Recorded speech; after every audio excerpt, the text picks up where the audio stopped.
Porque a lei veio por Moisés, Jesus trouxe graça e verdade. João 1:17.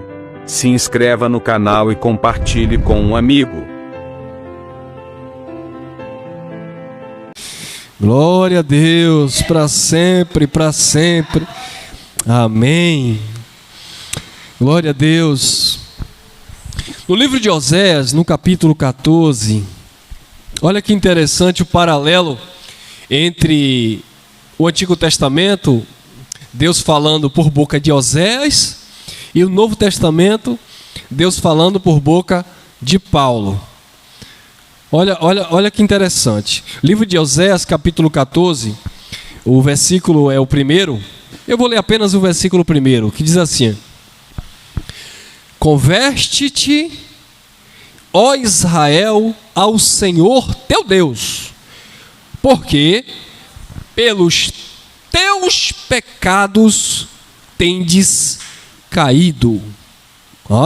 Oséias, capítulo 14, versículo 1. Deus falando por boca de Oséias. Observe que Deus não está procurando um bode expiatório para falar sobre o pecado de Israel. Deus está responsabilizando Israel pelo seu próprio erro, pelo seu próprio pecado. Converte-te, ó Israel. Você precisa se converter, Israel, ao Senhor teu Deus. Por que eu tenho que me converter ao Senhor, meu Deus? Porque pelos teus próprios pecados você tem caído. Então por que foi que Israel caiu? Israel caiu por causa do pecado lá de Adão e Eva. Israel caiu porque a serpente, que era o capeta que caiu do céu, fez Eva comer a maçã, como diz o povo. Não. Israel caiu por causa dos seus próprios pecados. Do que se queixa o homem? Queixe-se o homem dos seus próprios pecados, disse Jeremias. Então, mesmo no Antigo Testamento, Deus sempre mostrou por meio dos profetas e pela própria lei de Moisés, que o homem, ele era o responsável pelos seus próprios erros. Agora, hoje a igreja, principalmente a dita evangélica cristã, eles querem encontrar um bode expiatório para jogar a responsabilidade do erro. A mulher que viveu uma vida, de qualquer jeito, é a pombagira. O homem que viveu uma vida de qualquer jeito, lá na promiscuidade, é o espírito da prostituição. O camarada que perdeu o emprego, é porque está roubando a Deus, se for crente, está roubando a Deus, então o devorador entrou. Porque cada um se queixe de seus próprios erros, seus próprios pecados. Todos nós temos consciência dos nossos próprios erros e dos nossos próprios acertos. Quando eu erro, eu tenho essa consciência de que eu serei responsabilizado. Mas sabe qual é o problema? O problema é que o ser humano, infelizmente, por causa da corrupção, ele vive uma vida desculpa a expressão chula, de malandragem, de malícia. Então o ser humano erra, engana, mata, rouba, e ele quer dar o jeitinho dele para contornar a situação. Então ele vai sempre procurar alguém para responsabilizar, alguém para culpar. Por quê? Porque ele não quer assumir os seus erros. E quando você não tem a consciência, ou quando você não quer assumir essa responsabilidade de assumir os seus próprios erros, você vai ficar sempre, jogando a responsabilidade para terceiros. Não, foi fulano, foi Beltrano, foi isso, foi aquilo. Eu vejo muitas pessoas dizendo assim, o nosso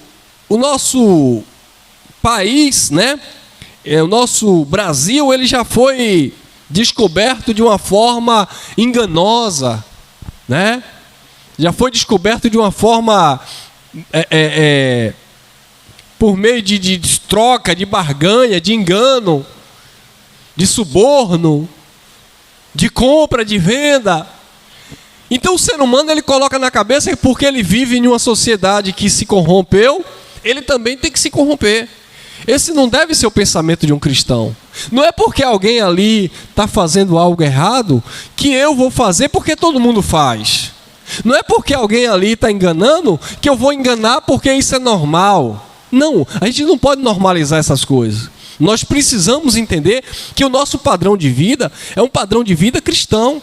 Eu não estou dizendo que nós somos perfeitos, nós erramos, mas nós precisamos ter consciência dos nossos erros, nos converter, ou seja, voltar nossa mente para o que é certo. Por quê? Porque nós caímos pelos nossos próprios delitos, pelos nossos próprios pecados. Olha o que disse Paulo agora, lá em 1 Coríntios, no capítulo 10, versículo 13, olha lá. Então, por boca de Osés, Deus mandou o povo se converter, porque eles tinham caído pelos seus próprios pecados. Aí em 1 Coríntios, capítulo 10, versículo 12 e 13, diz assim. 1 Coríntios 10, 12 e 13. Aquele, pois, que cuida ou pensa estar de pé, olhe para que não caia. 13. Não veio sobre vós tentação senão humana. Ó, é uma tentação que parte de mim. É uma tentação humana. Não veio sobre vós tentação senão humana, mas fiel é Deus, que não vos deixará. Olha que interessante. Deus não vai deixar você ser tentado acima do que você pode suportar, porque com a tentação Ele também dará o escape para que você possa suportar. Então, observe que Paulo, ele basicamente ele confessa a palavra de Osés capítulo 14. Converte ao teu Deus, ó Israel, porque vocês têm caído pelos seus próprios pecados.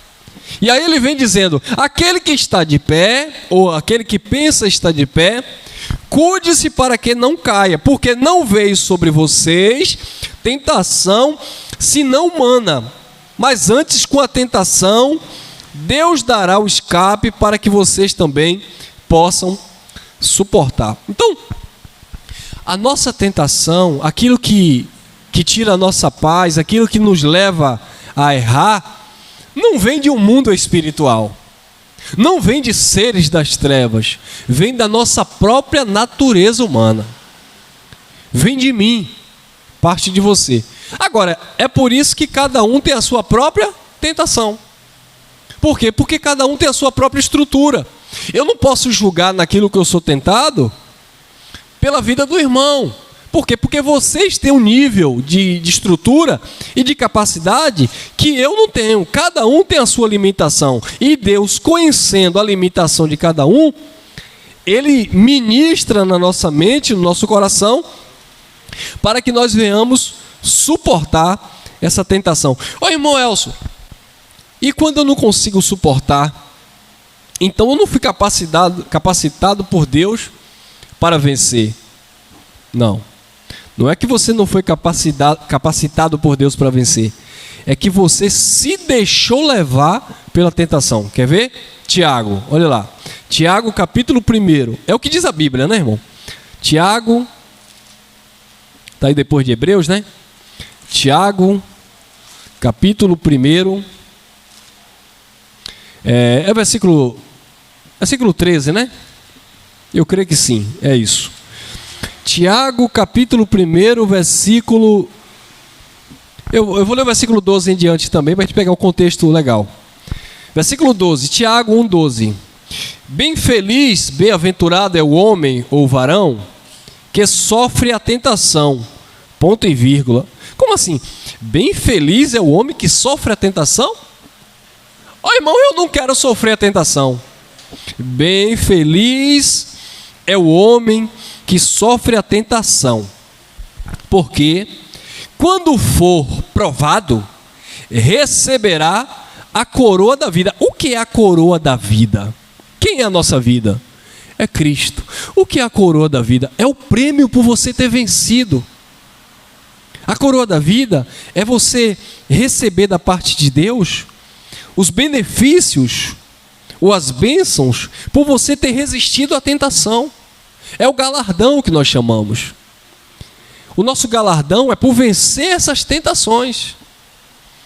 Então, bem feliz, bem-aventurado o homem que sofre a tentação, porque quando for provado, receberá a coroa da vida, a qual o Senhor tem prometido àqueles que o amam. 13. Ninguém sendo tentado diga: de Deus sou tentado, porque Deus não pode ser tentado pelo mal, e a ninguém tenta. Isso aqui é um tapa na cara dos universalistas, de uns abençoados aí que diz que se Deus é soberano e eu caio em tentação é porque Deus quer, porque Deus me conduz à tentação. Não, Deus não pode ser tentado pelo mal e a ninguém ele tenta. Não, irmão Elcio, mas se o camarada mata e rouba e Deus é soberano, Deus poderia evitar, então é porque Deus quer. Não. Deus disse para Caim: o pecado está na tua porta, basta você ter o domínio sobre ele. A tentação, Caim, está na tua porta, está nos teus olhos, basta você dominar. Mas Caim não dominou. Então o que nós precisamos ter é um domínio próprio. Por quê? Porque nós não seremos tentados por Deus, porque Deus não pode ser tentado pelo mal e a ninguém ele tenta. Agora o versículo 14 tem a resposta.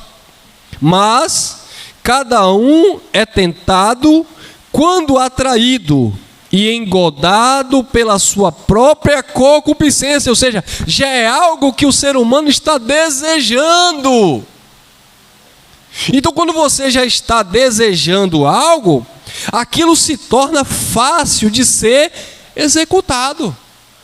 Quer ver uma coisa, irmão? Você começa a nutrir um sentimento por alguém. Você, sei lá, brigou com alguém, discutiu, e aí você começa a criar uma birra com aquela pessoa. Você começa a nutrir ódio, mágoa, rancor. Meu irmão, para essa bomba estourar é daqui para ali. Por quê? Porque você já está se alimentando daquilo. Sabe, você está se alimentando de sentimentos ruins. O apóstolo Paulo, falando aos Hebreus, ele disse no capítulo 12, no versículo 15, ele diz: não se prive da graça de Deus, para que nenhuma raiz de amargura brotando em vocês venha contaminar aqueles também que ouvem vocês. Vocês não podem deixar raiz de amargura perturbar você, inflamar o teu coração. Você precisa se curar, você precisa ser curado, porque se você não se curar, você vai contaminar as pessoas, porque a maldade, a ira, o ódio, a inveja, o rancor é uma doença na alma. E quem tem esses sentimentos, meus amados, naturalmente vai transmitir para as pessoas esse tipo de sentimento. E é por isso que ele diz no versículo 14 de Tiago 1, mas cada um é tentado quando atraído e engodado pela sua própria concupiscência. Depois, havendo a concupiscência concebido, dá à luz o pecado. E o pecado, sendo consumado, gera a morte. Aí ele diz assim: não erreis, meus amados irmãos. E no 17 ele fecha dizendo o seguinte: toda boa dádiva, todo dom perfeito vem do alto, descendo do Pai das luzes, em quem não há mudança e nem sombra de variação. 18, segundo a sua vontade, ele nos gerou pela palavra da verdade, para que fôssemos como primícias da sua criação.